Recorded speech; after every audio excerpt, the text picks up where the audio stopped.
Mr. Prime Minister, it is a true pleasure to welcome you to Ethiopia.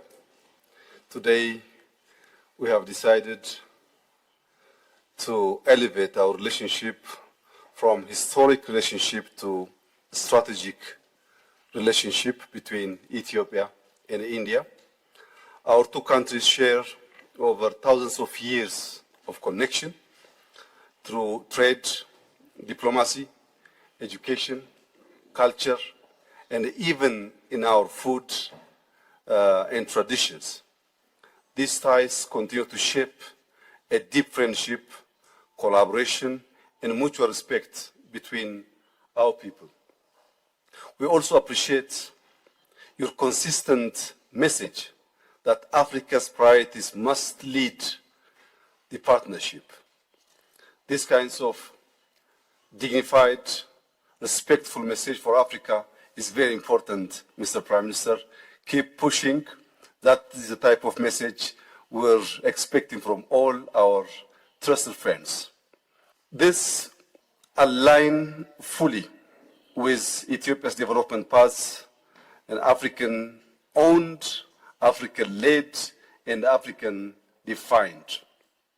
Mr. Prime Minister, today we meet with a clear focus to shape a modern partnership grounded in sovereignty, self-reliance, and practical cooperation.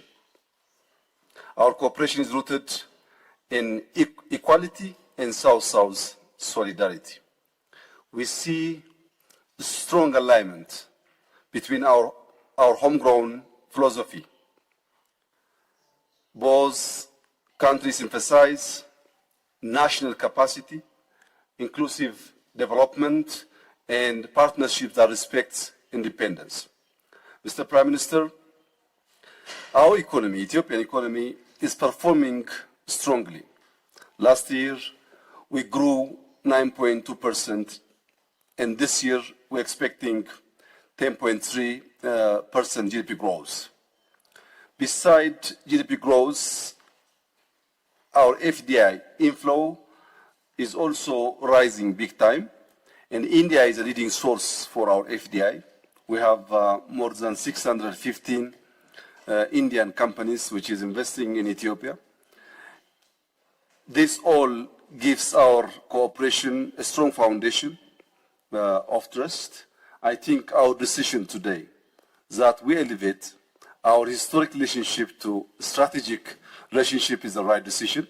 Mr. Prime Minister, it's a great joy to have you here in Ethiopia. Thank you very much for visiting us.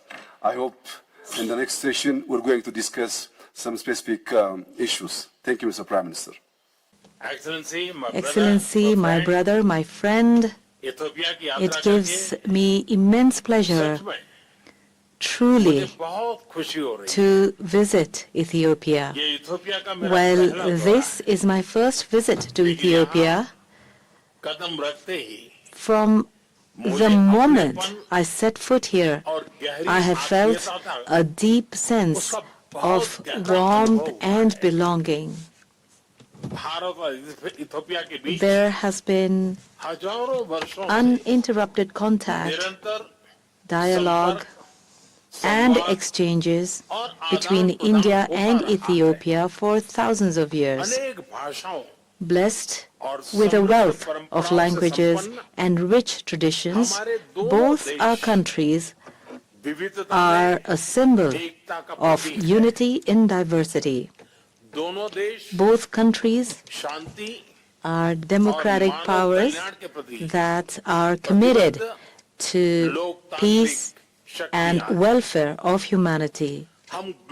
We are both fellow travelers as well as partners in the global south. We have stood shoulder to shoulder at international fora.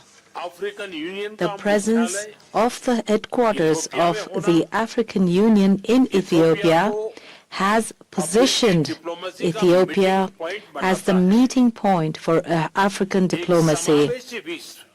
Inspired by the shared vision of an inclusive world, in 2023, India ensured that the African Union become a member of the G20. Keeping in mind all these aspects, today we are elevating India-Ethiopia relations to the level of a strategic partnership. This step will infuse new energy, give new momentum, and new depth to our relations. A clear roadmap will be prepared to realize the vast potential that lies in the future for us.